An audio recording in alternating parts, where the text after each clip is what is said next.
샤밧, 오늘 저녁 함께해 주셔서 감사합니다. 여기 초대해 주셔서 정말 감사합니다.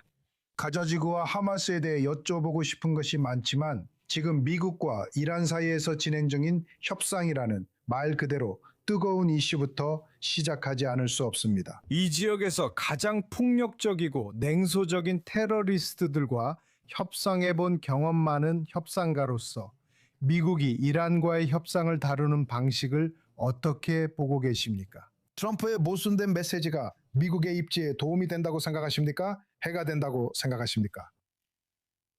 제 생각에는 아시다시피 미국은 물론이고 트럼프 시대에 제가 말하는 아주 독특한 협상 방식을 따르고 있다고 봅니다. 트럼프는 아시다시피 불확실성과 모호함을 섞은 자신만의 방식을 사용합니다. 그리고 물론 미국이 우리 국가, 아니 우주에서 가장 큰 힘과 가장 강력한 군대를 가지고 있다는 점에 의존하죠. 그리고 참고로 그는 또한 이번 전쟁에서 우리가 봤듯이 군대가 이란 영공에서 이스라엘과 함께 공격하는 등 자신이 원하는 대로 실제로 행동하도록 허락할 의지가 있었습니다. 이전 대통령들은 그렇게 하지 않았죠. 그래서 그는 이 점에서 영향력을 행사하고 능력을 보여줍니다. 동시에 트럼프의 이런 협상 방식은 때로는 서방 세계에 유용할 수도 있습니다. 왜냐하면 우리가 관세 협상에서 봤듯이 심지어 그린란드 문제까지도 그가 다뤘으니까요. 그래도 때때로 서방 문제에서는 이런 방식이 통합니다. 왜냐하면 서방의 시각에서는 협상을 다르게 보기 때문입니다. 우리는 시계를 보고 진척 상황을 측정하고 마감일을 따지는 등등 이런 식으로 접근합니다. 그래서 우리는 협상을 아주 흑백 논리로 봅니다. 우리가 전장에서 이겼습니까? 졌습니까? 이란과 같은 상대를 마주할 때 그들의 지렛대는 시간입니다. 그래서 협상장에 들어가기 전에 무엇을 마주하게 될지 완전히 인지해야 하고 전장에 나가기 훨씬 전부터 그것을 알아야 합니다. 그게 바로 우리가 워게임을 하듯이 예를 들어 전쟁이 끝난 후 그리고 그 이후에 무엇이 올지 준비하는 것처럼 협상에서도 스스로를 그렇게 준비해야 한다는 것입니다. 그리고 이것이 이란이 무엇인지 이슬람 저항이 무엇인지에 대한 이해에서 약간의 오해가 있다고 생각합니다. 인내, 끈기, 확고한 입장, 그리고 소모전을 강조하는 다양한 방법들입니다. 이것이 바로 지난 세기 80년대 이라크와 8년 전쟁을 했던 그 이란입니다. 그러니까 협상장에서 자신의 행동을 잘 계산하려면 상대가 누구인지 이해해야 합니다. 즉, 트럼프가 준비 없이 전쟁에 참여했다는 뜻이군요. 알겠습니다. 제 생각에는 이 문제에 있어서 그들은 다른 협상을 그대로 되풀이할 수 있다고 생각했던 것 같습니다. 그들은 하마스와의 위트코프 특사와 제로드 쿠슈너가 진행한 협상이 성공적이었다고 믿었고 이를 통해 모든 인지를 되찾을 수 있다고 생각했습니다. 이건 그렇지 않습니다. 이란과는 같은 무대라고 생각할 수 없습니다. 그리고 만약 그런 실수를 한다면, 즉 한 곳에서 통했던 방법이 다른 무대에서도 통할 거라고 생각한다면 그건 때때로 큰 실수가 될 수 있습니다. 그리고 저는 이것이 우리가 매일 다른 일이 일어나는 이유라고 생각합니다.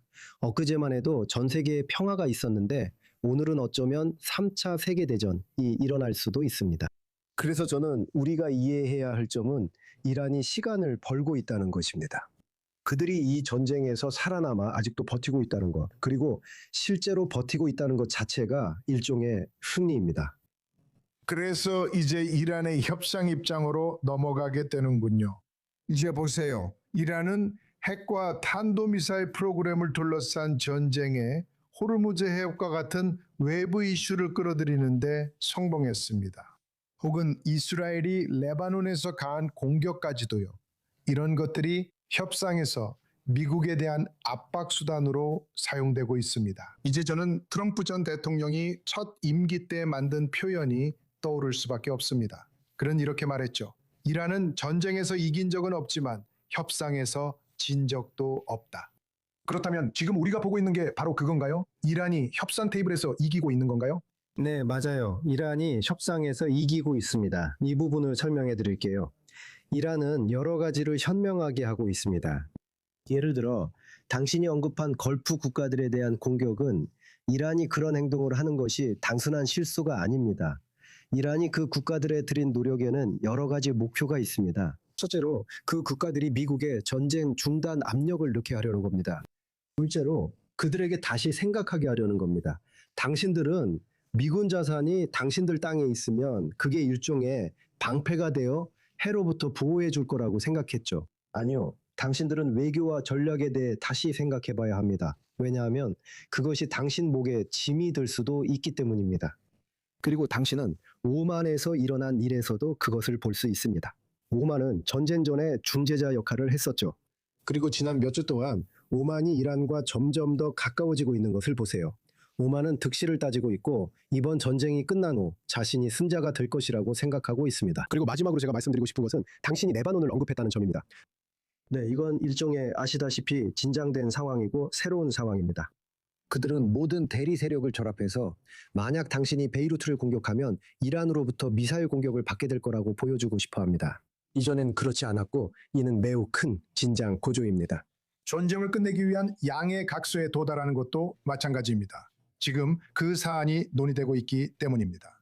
이란에게는 그게 더 나은가요? 아니면 지금처럼 이런 긴장 상태를 유지하는 게 더 나은가요? 이란에 더 나은 건 합의일까요? 현 상황일까요? 글쎄요, 그건 합의 내용에 따라 다르죠. 왜냐하면 제 생각에 이란이 하려는 것은 세계에 물론 미국인들과 이스라엘인들에게도 우리가 당신들이 원하는 만큼 싸울 의지가 있다는 점을 분명히 보여주려는 것 같습니다. 알다시피 당신들은 우리 지도자들을 많이 죽였어요. 당신들은 큰 피해를 입혔고 우리도 피해를 봤습니다. 미국과 함께 이란 인프라에 심각한 타격을 줬고 그들은 경제적 피해를 겪고 있습니다. 하지만 그들은 우리가 버틸 수 있다고 말합니다. 그리고 제가 강조하고 싶은 것은 이슬람 저항 무선과 가치입니다. 핵심 가치가 무엇인지 이해하지 못하면 협상에서 실수를 하게 됩니다. 그리고 우리는 이란, 레바논의 헤즈볼라, 가자 지구의 하마스, 심지어 예멘의 후티까지도 약간 다른 방식이지만 같은 현상을 보고 있습니다. 그들은 각기 다른 부대에서 활동하는 다른 행위자들입니다. 그래서 그는 상황에 맞춰 움직이고 있습니다. 하지만 그들 각각에게는 생존이 곧 승리입니다. 보세요. 이란은 모든 대리 세력을 보호하겠다고 했고 만약 이스라엘이 베이루트를 공격하면 이스라엘을 공격하겠다고 했습니다. 그리고 그 범위를 레바논 전체로 확장했습니다. 그 다음엔 가자 지구도 포함됐고 이제는 다시 베이루트만 해당하게 됐습니다. 그래서 저는 이란인들 또한 무너지고 있는 대리 세력망을 구하려고 메시지를 찾는데 어려움을 겪고 있다고 생각합니다. 하지만 트럼프 대통령과 미국 전체가 지금 이란이 시간을 벌고 있는 상황에서 무엇을 해야 하는지에 대해 이야기한다면 겉으로는 시간이 이란 편인 것처럼 보이는데 그렇다면 미국은 지금 무엇을 해야 할까요? 제 생각에는 두 가지가 있다고 봅니다. 첫째로 말씀하신 대로 이란이 예를 들어 레바논에서 시도하고 있는 새로운 억제 방정식을 깨야 합니다. 그들이 베이루트 공격하면 너희도 공격한다고 하면 폭격으로 답해야 합니다. 유감이지만 때로는 이것이 유일한 해결책입니다.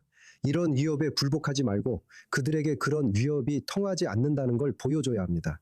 이런 방정식은 받아들일 수 없습니다. 저는 이것을 받아들일 생각이 없습니다. 받아들이지 않겠습니다. 죄송합니다. 그리고 두 번째로 어쩌면 더 큰 문제일 수도 있는데 그들의 자산과 지렛대가 시간이라는 점을 이해해야 합니다. 그러니 똑같은 카드를 써야 합니다. 네가 시간을 원한다면 나는 호르무즈 해협의 봉쇄를 계속 유지할 거야. 고립도 계속할 거고 경제와 인프라 측면에서 계속해서 너희에게 피해를 줄 거야. 그러니까 시간이 너희에게 유리하지 않아. 이것이 바로 상대가 자산으로 여기는 지점을 겨냥해야 하는 유일한 방법이고 네가 그것을 해칠 수 있다는 걸 보여줘야 해.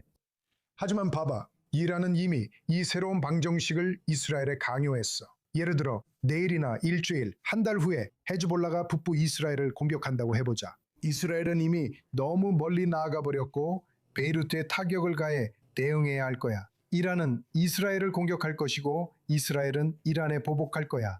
하지만 그 대응은 제한적일 거야. 트럼프가 네타냐후에게 이란에 대한 이스라엘의 공격 범위를 제한하라고 압박하고 있기 때문이야. 그래서 그런 역학관계는 이란이 견딜 수 있어. 왜냐하면 이스라엘의 공격이 제한적이기 때문이야. 그렇다면 그 순환을 어떻게 끊을 수 있을까? 이란 입장에선 계속 그렇게 할 수 있으니 이후엔 무엇을 할까? 이란은 언제든 헤즈볼라의 이스라엘 공격을 명령할 수 있어. 그렇게 되면 역학관계가 무너지고 협상에서 트럼프에게 압박을 줄 거야. 그래, 네 말대로 정말 큰 문제고 그건 인정해. 나도 문제가 아니라고 한 적 없어. 내가 말하는 건 트럼프 대통령을 설득해서 만약 그들이 강요하려는 것, 우리가 말한 그 공식이나 새로운 공식에 따르게 되면 결국엔 어차피 손해를 보게 된다는 걸 이해시키는 거야. 그러니까 훨씬 더 강하게 봉쇄 같은 조치까지 포함해서 네가 그걸 받아들일 의사가 없다는 걸 분명히 설명해야 해. 단기적으로는 대가를 치르더라도 장기적으로 봐야 한다는 거지. 그리고 한 가지 더. 협상에서 우리가 정말 자주 쓰는 용어가 있는데 협상에 들어갈 때 항상 사용하는 게 바로 BATNA야. 협상 합의가 안 될 때 선택할 수 있는 최선의 대안이 무엇인지가 중요해. 협상가들이 늘 찾는 강력한 무기야. 지금 이란은 합의에 동의하는 것보다 대안이 훨씬 낫다고 보고 있어. 내가 말했듯이 그들에게 전체적으로 인프라를 포함해서 계속해서 타격을 줄 수 있다는 걸 이해시켜야 해. 지금까지는 그들에게 가한 피해가 꽤 제한적이었지.